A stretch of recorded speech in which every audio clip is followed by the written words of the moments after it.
नमस्कार मंडळी. आज 15 ऑगस्ट 2021 भारताचा स्वातंत्र्य दिन. 75व्या स्वातंत्र्य दिनाच्या तुम्हा सर्वांना हार्दिक हार्दिक शुभेच्छा.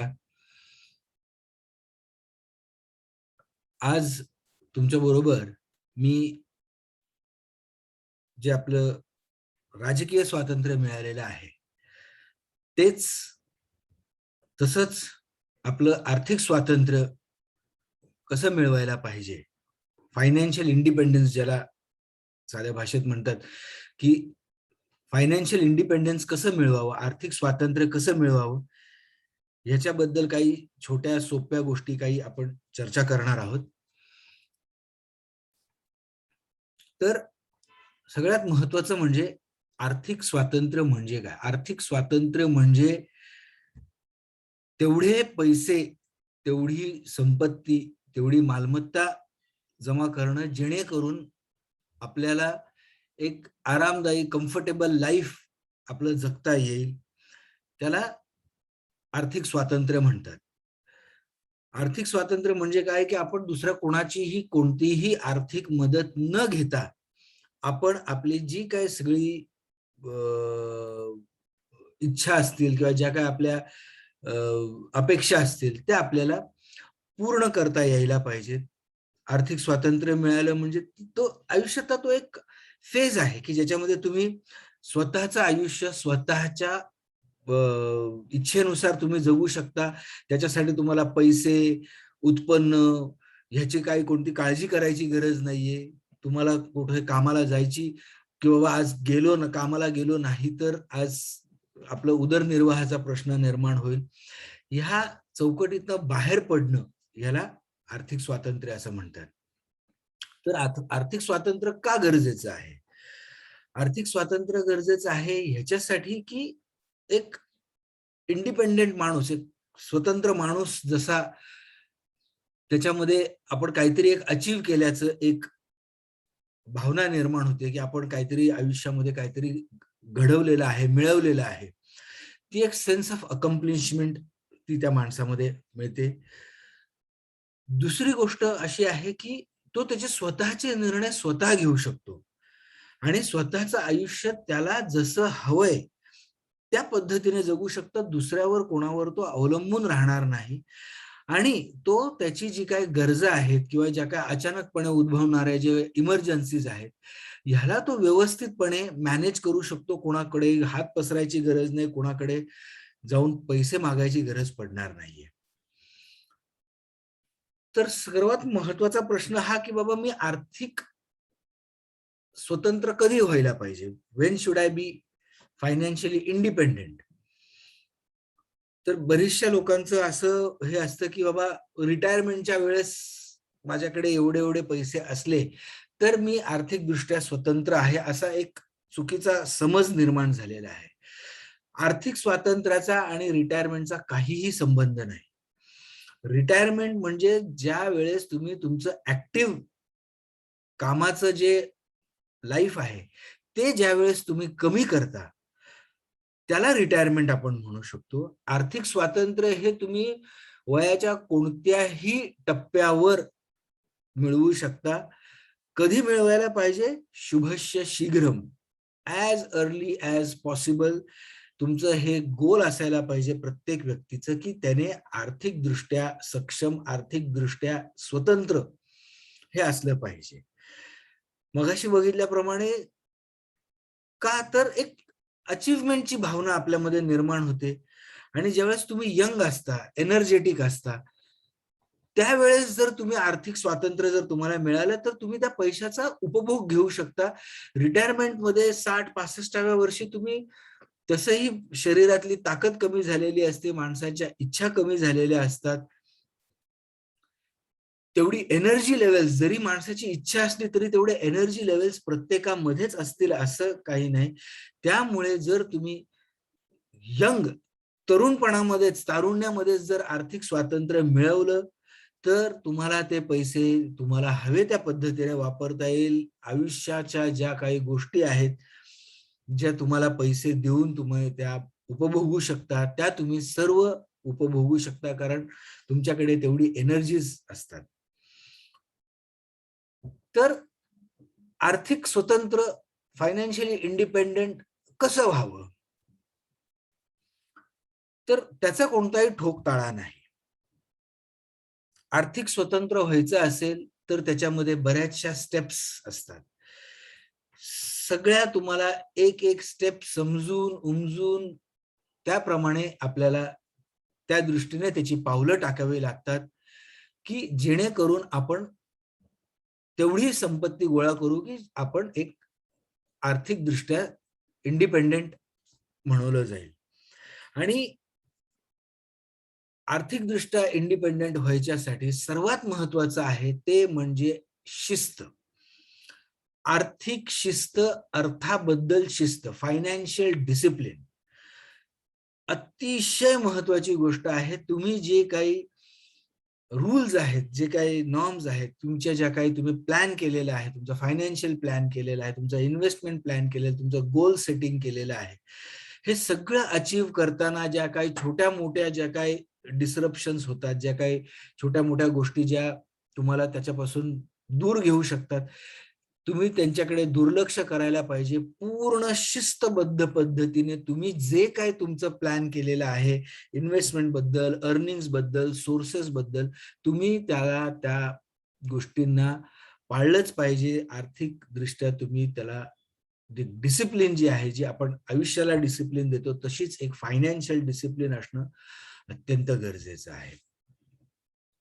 तर आता हे पावलं कोणती उचलायला पाहिजे? व्हॉट आर द स्टेप्स, की बाबा आर्थिकदृष्ट्या सक्षम होण्यासाठी, आर्थिकदृष्ट्या स्वतंत्र होण्यासाठी काय करायला पाहिजे? तर त्याचं सगळ्यात पहिलं जे पाऊल आहे ते म्हणजे आपल्याला हे आयडेंटिफाय करायला का पाहिजे, की बाबा माझे आर्थिक उद्दिष्ट काय आहेत?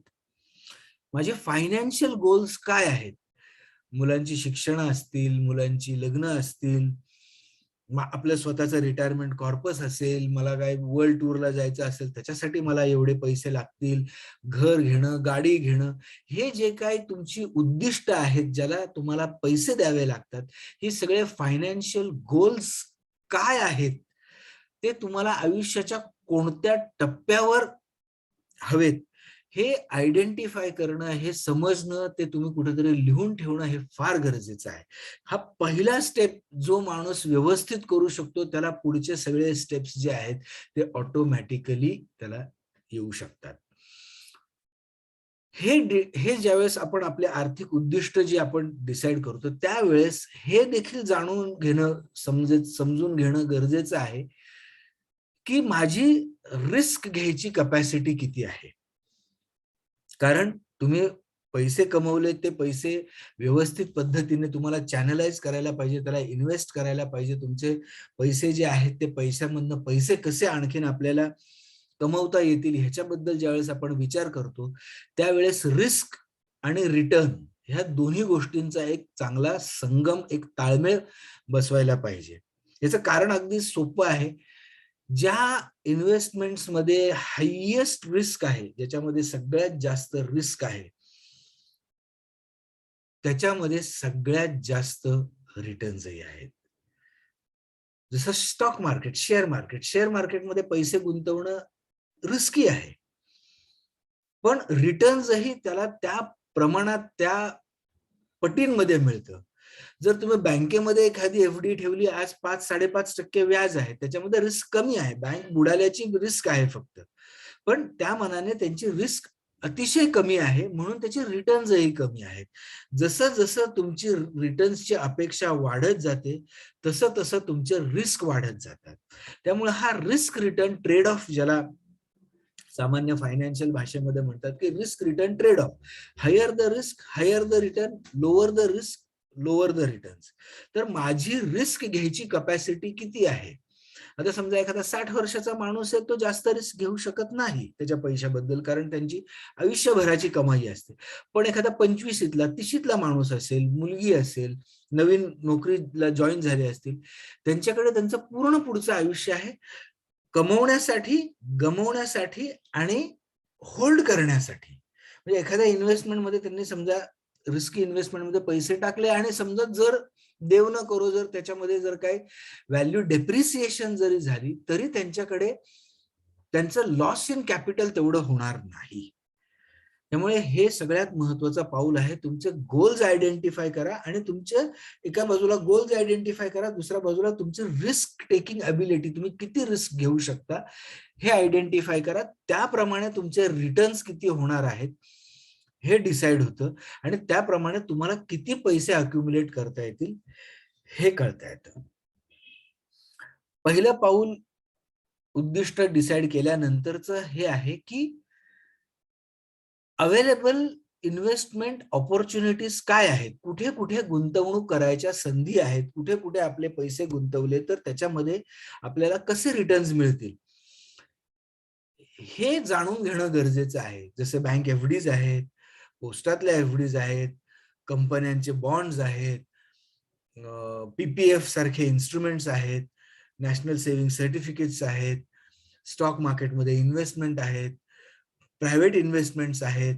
तर असे खूप व्हरायटी ऑफ इन्व्हेस्टमेंट्स आहेत. म्युच्युअल फंड्स आहेत, रिअल इस्टेट इन्व्हेस्टमेंट ट्रस्ट आहेत, ईटीएफ्स आहेत, गोल्ड बॉन्ड्स आहेत, फॉरेन कंपनीमधल्या बाहेरच्या देशांमधल्या कंपन्यांमध्ये देखील आपण एका इनडायरेक्टली पद्धतीने आपण गुंतवणूक करू शकतो. तर एकदा का आपलं रिस्क प्रोफाईल कळालं आणि एकदा का तुम्हाला कोणकोणते इन्व्हेस्टमेंटची साधनं आहेत, कुठे कुठे संधी आहेत हे कळणं गरजेचं आहे आणि त्याच्याबरोबर प्रत्येक ह्या ज्या संधीमध्ये प्रत्येकाबरोबर किती इन्व्हेस्टमेंट आहे, किती रिस्क आहे त्या इन्व्हेस्टमेंट बरोबर हे जाणून हे शिकून घेणं अतिशय गरजेचं आहे.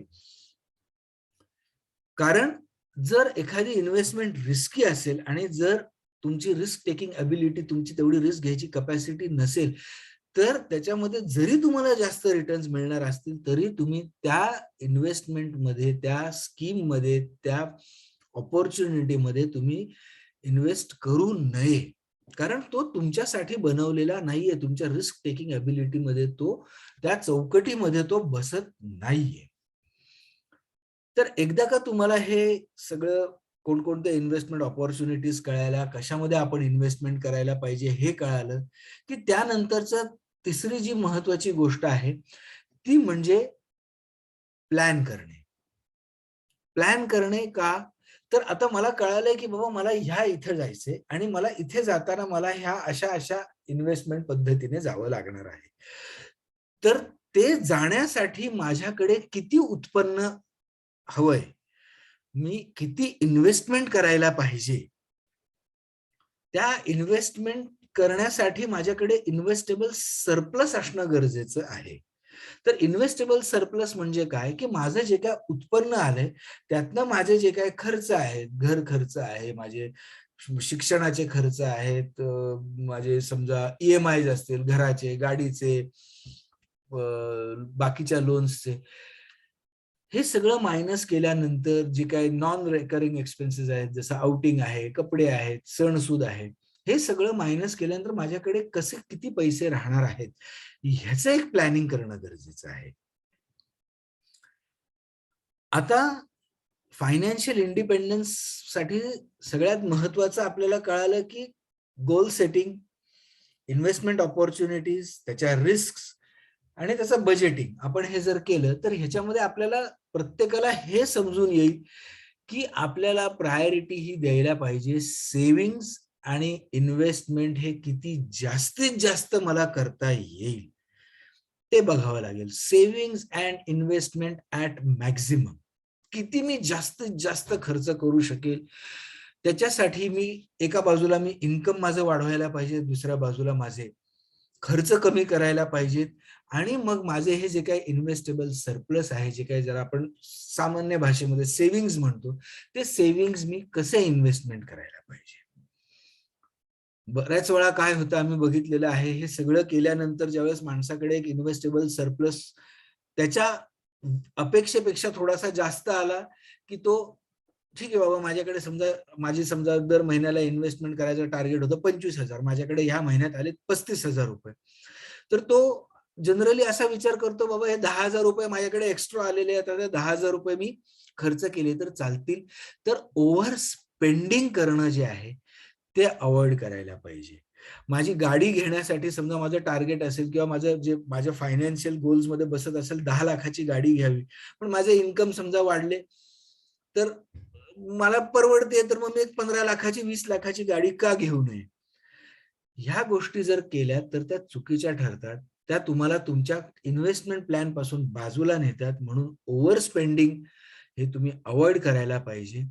आणि तुम्ही जे काही ठरवून दिलेलं आहे की बाबा मला ह्याच्यामध्ये माझं खर्च भागवायला पाहिजे किंवा एवढ्या माझ्या लिमिटमध्येच मला खर्च करायला पाहिजे, त्या लिमिटमध्येच तुम्ही खर्च करायला पाहिजे, ज्याला आपण साध्या भाषेमध्ये लिव्हिंग विदिन द मीन्स म्हणतो.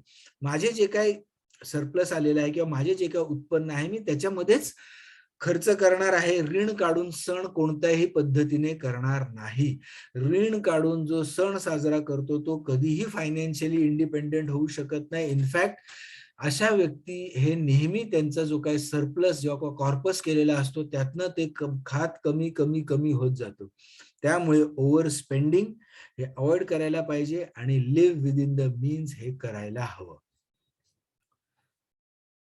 पुढचा विषय असा आहे की एका बाजूला तुम्ही तुमचं इन्व्हेस्टमेंट जी करायची जी इन्स्ट्रुमेंट्स आहेत त्याची क्वालिटी पण तुम्ही वाढवत जायला पाहिजे. त्याचं क्वांटम पण वाढवत जायला पाहिजे. कारण आज तुम्ही जेवढं पेराल त्याच्या पटींमध्ये तुम्हाला पुढे मिळणार आहे. आज तुम्ही 10,000 गुंतवले तर तुम्हाला रिटर्न्स 10,000 वर मिळणार आहेत. आज तुम्ही 25,000 गुंतवले तर तुम्हाला रिटर्न्स 25,000च्या दरम्यान मिळणार आहेत. त्यामुळे तुम्ही तुमचं क्वांटम आणि क्वालिटी ह्या दोन्ही इन्व्हेस्टमेंट्सच्या वाढवायला पाहिजे ऑन वन हँड. आणि दुसऱ्या बाजूला तुमचे कर्ज, जसं मगाशी सांगितलं, ऋण काढून कर्ज सण साजरा करायचा नाही. तुमचे जे काही बॉरोइंग असतील, जे गरजेचे असतील आणि जेवढे गरजेचे असतील तेवढेच करा. ओव्हर बॉरोइंग करू नका. कारण कर्ज हे विषासारखं असतं.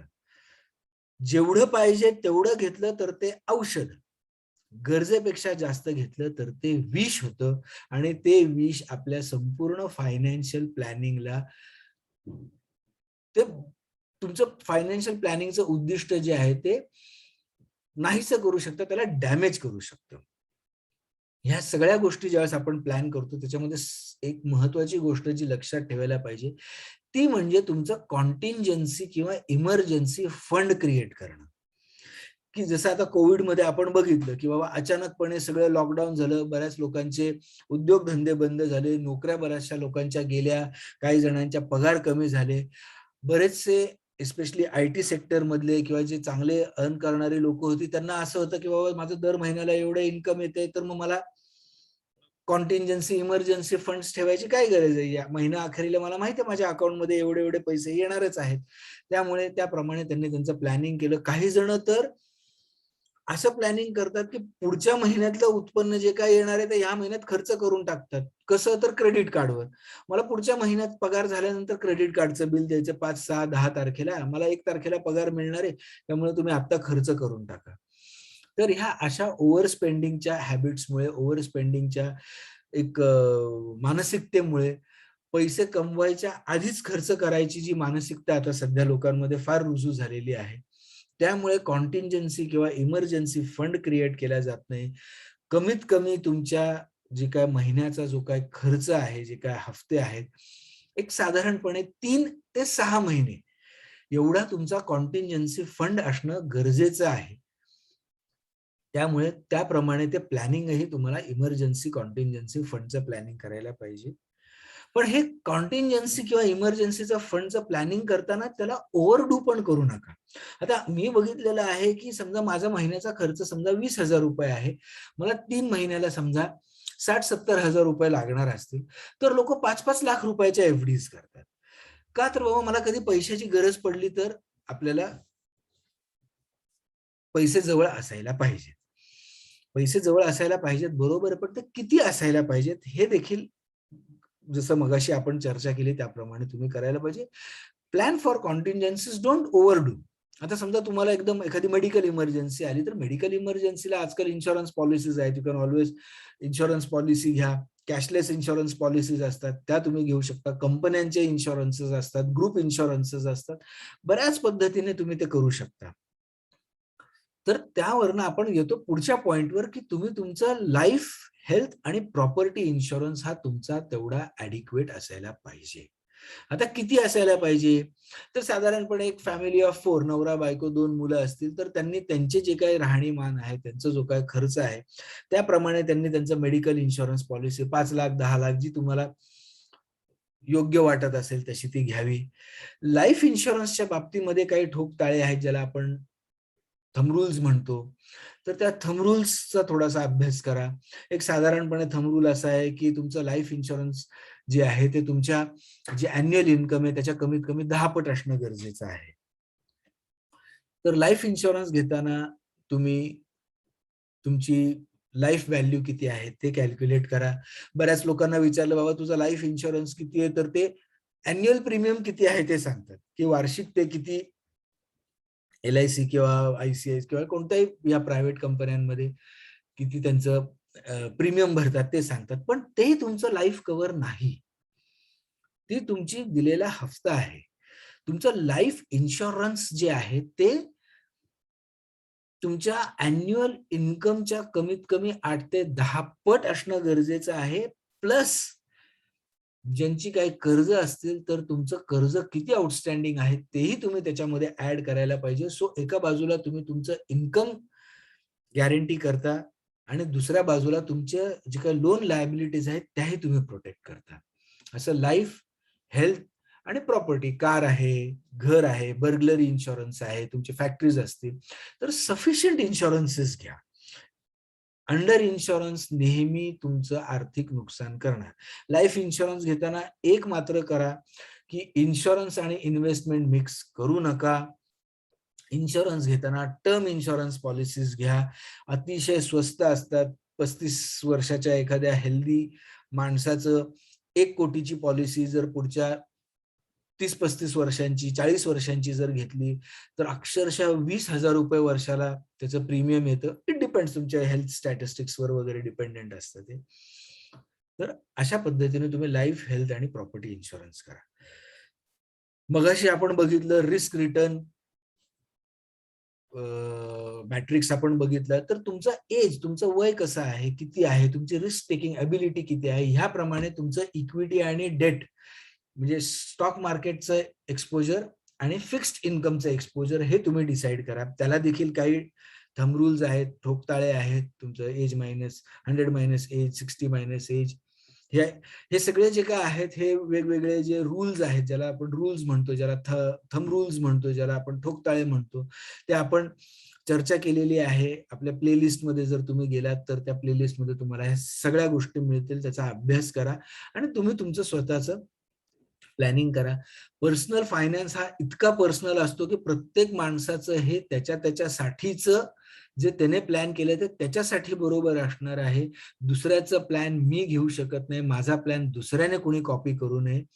कारण तो आपल्या फिंगरप्रिंट सारखा आहे. It is unique for everybody. प्रत्येकासाठी तो वेगळा असतो. आणि हे सगळं केल्यानंतर सर्वात महत्वाची गोष्ट राहते ती म्हणजे आपला जो काही इन्व्हेस्टमेंट प्लॅनिंग केलेलं आहे आणि आपला जो काही इन्व्हेस्टमेंट पाथ आहे, आपण जे काही इन्व्हेस्टमेंट केले ते रिव्ह्यू करा. तुम्ही ज्याच्यामध्ये इन्व्हेस्टमेंट करता त्याच्या रिस्क बघा. तुमचं एज जसं जसं वाढतं तसं तसं तुमचा रिस्क प्रोफाईल कमी करा. पण त्याचबरोबर तुमचं समजा एज्युकेशन लेवल जर वाढत असेल वेगवेगळ्या इन्व्हेस्टमेंट ऑपॉर्च्युनिटीज बद्दल, तर मग त्याप्रमाणे नवीन नवीन गोष्टी, नवीन नवीन प्रॉडक्ट्स, नवीन नवीन इन्व्हेस्टमेंटच्या संधी निर्माण होत असतात. त्या तुम्ही बघा, रिव्ह्यू करा तुमचा पोर्टफोलिओ आणि त्याप्रमाणे तुमचं प्लॅनिंग जे आहे ते तुम्ही चेंज करा. पण रिव्ह्यू करताना देखील एक गोष्ट मात्र लक्षात ठेवा, ते म्हणजे रिव्ह्यू हे तुम्ही डे टू डे बेसिसवर करू नका. नाहीतर रोज आज माझ्या शेअरचे प्राइस वर गेले, खाली गेले नाही. आपल्याला लॉंग टर्मच्या दृष्टीने विचार करायचा आहे. 5, 10, 15, 20, 25 वर्षांच्या हिशोबाने जर विचार करायचा असेल, तर हे डेली जे अप डाऊन स्टॉक मार्केटमध्ये होतात त्याच्याबद्दल अजिबात विचार करायचा नाही, घाबरायचा नाही.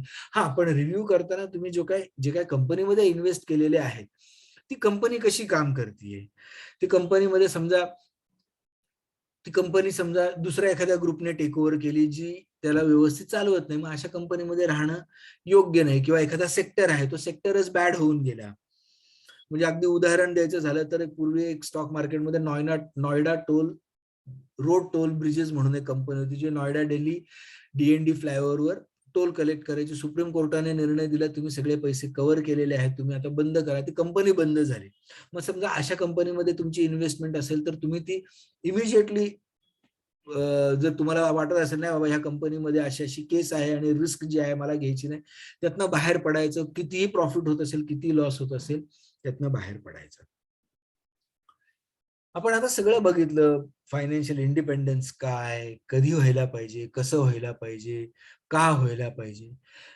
जर तुम्ही आर्थिक सक्षम नसाल, आर्थिक दृष्ट्या जर तुम्ही सामर्थ्यवान नसाल, आर्थिक दृष्ट्या जर तुम्ही फायनान्शियली इंडिपेंडेंट नसाल, तर काय होईल? एखादा व्यक्ती म्हणेल, ठीक आहे, मला नाही करायची इन्व्हेस्टमेंट, माझं जे काय आजचं उत्पन्न आहे त्याच्यामध्ये मी खूप आनंदी आहे, उद्याचं उद्या बघू, पुढचं पुढं बघू, असा विचार करणारे देखील काही मंडळी आहेत.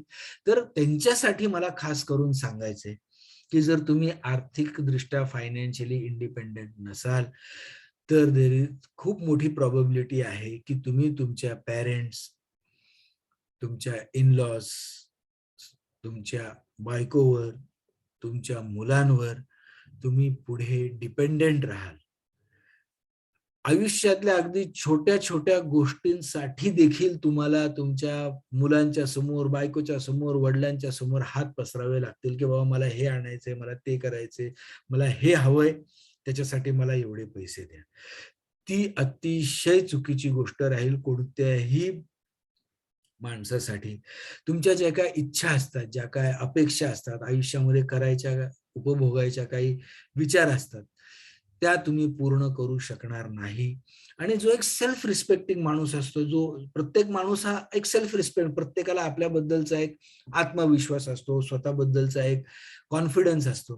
तर अशा सेल्फ रिस्पेक्टिंग माणसासाठी जर तो अनफॉर्च्युनेटली फायनान्शियली इंडिपेंडेंट नसेल, तर ते दुसऱ्यांच्या समोर हात पसरवणं त्याला अतिशय ह्युमिलिएटिंग वाटतं. त्याला अतिशय त्रासदायक होतं, त्याला अतिशय क्लेशदायक असतं. तर हे बघितल्यानंतर फायनान्शियली इंडिपेंडेंट व्हायच्या काय पद्धती आहेत? तर तुम्ही तुमचे जे काही इन्व्हेस्टमेंट्स आहेत ते कोणत्याही एका ठिकाणी इन्व्हेस्ट करू नका. तुमचे सेव्हिंग्ज एका ठिकाणी, किंवा एफडीज म्हणा, किंवा बॉन्ड्सच म्हणा, किंवा अगदी स्टॉक मार्केटच म्हणा, सगळे एका ठिकाणी ठेवू नये. इन्व्हेस्टमेंटचा एक रूल आहे, don't keep all eggs in the basket. एकाच टोपलीमध्ये सगळी अंडी ठेवू नका. जसा एखादा बुके असतो, फुलांचा बुके असतो, त्यात लाल, निळी, पिवळी फुलं असतात, हिरव्या रंगाची काही फिलिंग्स असतात, त्याला चमकीदार कागद असतो. तर असं तुमचे मल्टिपल आणि डायव्हर्सिफाईड ऍसेट्स मध्ये इन्व्हेस्टमेंट करायला पाहिजे. पण त्याचबरोबर तुम्ही ओव्हर डायव्हर्सिफिकेशन पण करू नये. तुम्हाला सांगतो, मी काही लोकांकडे असं बघितलं की ज्यांच्याकडे 50-50, 60-60 वेगवेगळ्या म्युच्युअल फंड्सच्या स्कीम्स मध्ये इन्व्हेस्टमेंट आहे. तर हे तुम्ही अवॉइड करायला पाहिजे. Diversification is a must, but over diversification avoid करायला पाहिजे. दुसरी गोष्ट तुम्ही हे घ्यायला पाहिजे की इक्विटी आणि डेट ह्याच्यामधला जो तुमचा रेशो आहे, तो रेशो तुमचा अशा पद्धतीने तुम्ही मॅनेज करायला पाहिजे की तुम्हाला हायर रिटर्न्स मिळत राहतील. इक्विटी आणि म्युच्युअल फंड्स ह्याचे वेगवेगळे क्लास असतात. इक्विटी ओरिएंटेड असतात, काही डेट ओरिएंटेड असतात, काही बॅलन्स्ड फंड्स असतात, काही मल्टी कॅप असतात, काही फ्लेक्झी कॅप असतात, काही कॉन्ट्रा असतात, किंवा बाबा ते कॉन्ट्रा फंड्स असे असतात की जे अशा ठिकाणी इन्व्हेस्ट करतात की जिथे सध्या तो फ्लेवर मध्ये नाहीये सेक्टर, पण पुढे जाऊन फ्लेवर मध्ये येऊ शकतो. जसं एखादा रिअल इस्टेटचा फंड असेल, किंवा एखादा सायक्लिकल फंड असेल. आज समजा पावसाळा आहे, सिमेंट कंपन्या डाऊन असतात कारण कन्स्ट्रक्शन ऍक्टिव्हिटी होत नाही. मग त्यावेळेस तुम्ही सिमेंट कंपन्यांच्या रिलेटेड जे सेक्टोरियल फंड तुम्ही त्याच्यामध्ये इन्व्हेस्ट करू शकता. ज्या वेळेस तुम्ही इक्विटी आणि म्युच्युअल फंड मध्ये इन्व्हेस्ट करता, त्याच वेळेस हे हे व्हेरिएबल रिटर्न्स देणारे 100 रुपयाचे तुमचे 20 रुपये देखील होऊ शकतात, 100 रुपयाचे तुमचे 2000 रुपये होऊ शकतात.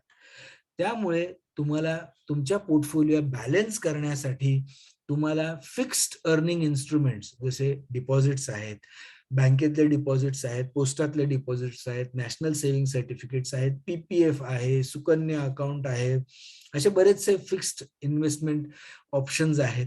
त्याच्यामध्ये देखील तुमचा एक्सपोजर हवाय. ओव्हर इक्विटी एक्सपोजर चांगला नाही, कारण समजा उद्या मार्केटमध्ये काहीतरी झालं, एखादी बॅड न्यूज आली, समजा 2 देशांमध्ये युद्ध झालं, इराण इराकचं जसं वॉर मागे झालं होतं, संपूर्ण जागतिक मार्केट खाली पडलं होतं. तर ओव्हर इन्व्हेस्टिंग इन स्टॉक्स देखील अवॉइड करायला पाहिजे. एक बॅलन्स्ड अप्रोच पाहिजे. एक जसं आपण आपल्या जेवणामध्ये भाजी असते, चपाती असते, भात असतं, डाळ असते, लोणचं असतं, गोड असतं, तिखट असतं, खारट असतं, तुरट असतं, आंबट असतं, अशा सगळ्या प्रकारचे फ्लेवर्स तुमच्या इन्व्हेस्टमेंट पोर्टफोलिओमध्ये असणं गरजेचं आहे. ह्याच्या बरोबरच इक्विटी आणि डेट बरोबरच फ्युचर कॉर्पस क्रिएटिंग इन्स्ट्रुमेंट्स जसे पेन्शन प्लॅन्स आहेत. प्रायव्हेट कंपन्यांचे देखील आता बरेचसे पेन्शन प्लॅन्स आहेत. गव्हर्नमेंटची देखील नॅशनल पेन्शन स्कीम म्हणून अतिशय चांगली पेन्शन स्कीम आहे. मी तर प्रत्येक माणूस जो आहे, जो त्याचं अर्निंग्स चालू करतो, त्याच्या पहिल्या इन्कम पासून मी त्यांना हे सांगतो, तुम्ही कमीत कमी 3 ठिकाणी इन्व्हेस्टमेंट करा. काही तुम्ही स्टॉक्स मध्ये पैसे गुंतवा, काही तुम्ही एखादी म्युच्युअल फंडची SIP करा आणि तुम्ही NPS मध्ये गुंतवा. म्हणजे तुम्ही स्टॉक्स मध्ये गुंतवू शकता, जो एकदम कॉन्झर्वेटिव्ह आहे तो शेअर्स मध्ये गुंतवण्याच्या ऐवजी म्युच्युअल फंड मध्ये गुंतवू शकतो, तो PPF मध्ये गुंतवू शकतो आणि तो NPS मध्ये गुंतवू शकतो. तर हे झाले काही पद्धत जशा तुम्ही करू शकता. प्लस तुम्ही गोल्ड, ज्याला आपण बुलियन म्हणतो, सोनं चांदी, ह्याच्यामध्ये देखील तुमची इन्व्हेस्टमेंट असायला पाहिजे. पूर्वी सोनं फिजिकली खरेदी करावं लागायचं.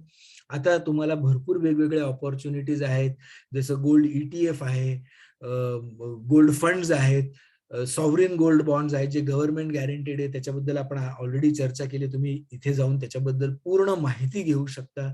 असे तुम्ही सॉव्हरीन गोल्ड बॉन्ड्स मध्ये इन्व्हेस्ट करू शकता, गोल्ड ETF मध्ये गुंतवू शकता. फिजिकल गोल्ड पेक्षा ह्या इन्व्हेस्टमेंट्स फार फायदेशीर ठरतात, त्यामुळे तुम्ही त्याचा विचार करू शकता. मगाशी आपण बघितलं की मी कधी रिटायर व्हायला पाहिजे, तर शुभस्य शीघ्रम एक नवीन कॉन्सेप्ट आहे, फायनान्शियल इंडिपेंडन्स रिटायर अर्ली. म्हणजे आर्थिक दृष्ट्या मी लवकरात लवकर सक्षम होऊन लवकरात लवकर रिटायर पण व्हायला पाहिजे, ज्याला फायर म्हणतात, फायनान्शियल इंडिपेंडन्स रिटायर अर्ली. तर हा फायनान्शियल इंडिपेंडन्स रिटायर अर्ली हा कॉन्सेप्ट काय आहे, तर ही एक चळवळ आहे.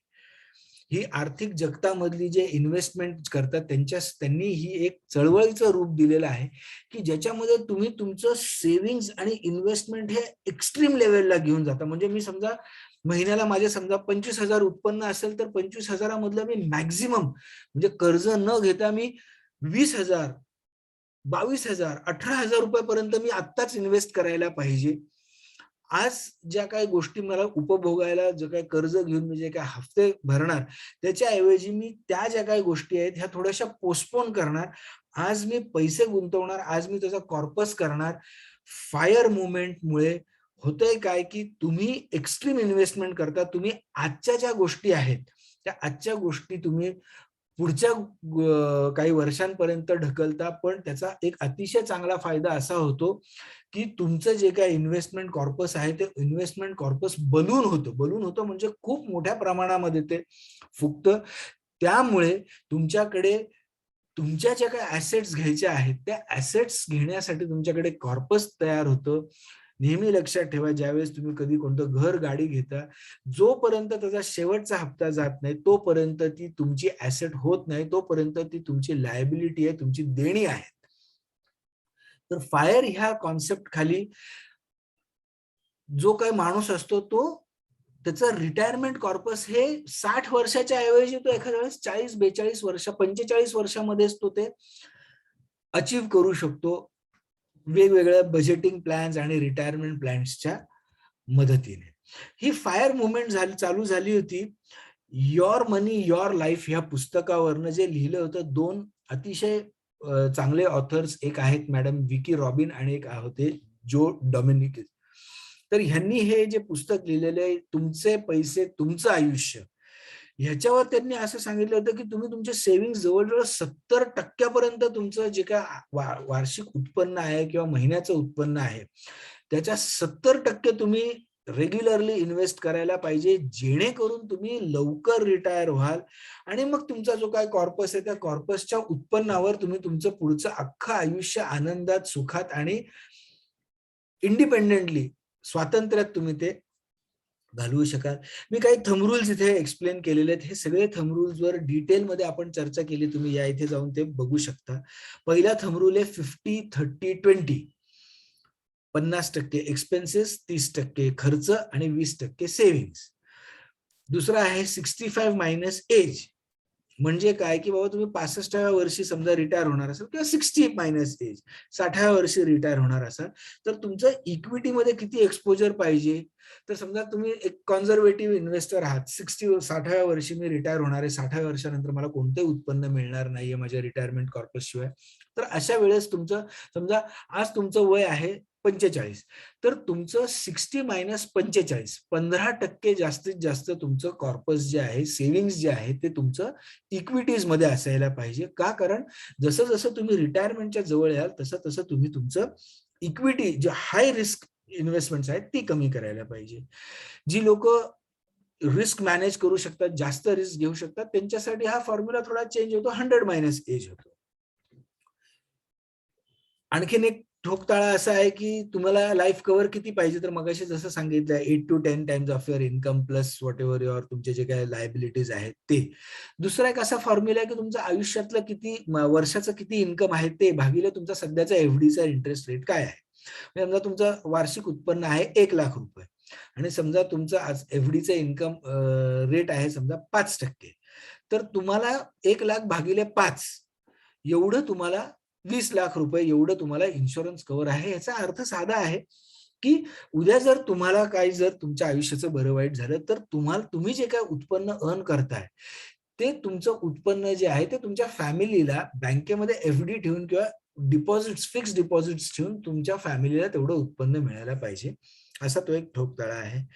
24-10 हा एक असा दुसरा एक आहे की ज्याच्यामध्ये तुमचं कार घेण्यासाठीचा हा एक ठोकताळा आहे की तुमचं जे काही कारची व्हॅल्यू आहे त्याच्या 20% तुम्ही डाऊन पेमेंट करायला पाहिजे. तुमचा लोन पिरियड 4 वर्षापेक्षा जास्त असता कामा नये. आपल्या भारतामध्ये 7 वर्षापर्यंत लोन मिळतं, 8 वर्षापर्यंत मिळतं. जनरली लोक 5 वर्ष घेतात, पण या ह्याच्यामध्ये असं आहे की 4 वर्षापेक्षा जास्तचं लोन असता कामा नये. आणि गाडीचा जो खर्च आहे, जो ईएमआय आहे, पेट्रोल आहे, इन्शुरन्स आहे, रिपेअर आहे, तो तुमच्या मंथली इन्कमच्या 10% पेक्षा जास्त असता कामा नये. मग त्याप्रमाणे तुम्ही तुमचं बॅलन्स करा आणि मग तुमचं कार कितीची घ्यायची ते तुम्ही डिसाईड करा आणि त्याप्रमाणे तुम्ही ते कार घेऊ शकता. मला रिटायरमेंटला किती पैसे असायला पाहिजे, तर त्याचा एक जनरल ठोकताळा असा आहे की तुमचं जे काही अॅन्युअल इन्कम आहे त्याच्या 30 पट. 30 पट का? तर ते तुम्ही जर पैसे गुंतवले तर त्याप्रमाणे तुमच्या रिटायरमेंटच्या वेळेस ज्यावेळेस तुम्ही ते पैसे गुंतवाल म्हणजे तेवढे पैसे तुमच्याकडे असायला पाहिजे. 30x एक्स म्हणजे तुमचं अॅन्युअल इन्कम किती आहे, तर तुमचं ते टार्गेट असायला पाहिजे. आज माझं समजा वार्षिक उत्पन्न समजा 10 लाख असेल तर माझा कॉर्पस जो आहे तो कमीत कमी 3 कोटीचा असायला पाहिजे, जेणेकरून मी रिटायर झाल्यानंतर देखील माझं लाईफस्टाईल मी कंटिन्यू करू शकेल. मला कुणाच्या समोर हात पसरवायची गरज पडणार नाही. नेहमी लक्षात ठेवा, पर्सनल फायनान्स हा अतिशय पर्सनल आहे. जसं मगाशी सांगितलं, प्रत्येकाचा फिंगरप्रिंट जसे वेगळे असतात, रेटिनाचा जसा प्रिंट वेगळी असते, तसंच पर्सनल फायनान्स प्रत्येकासाठी पर्सनल आहे.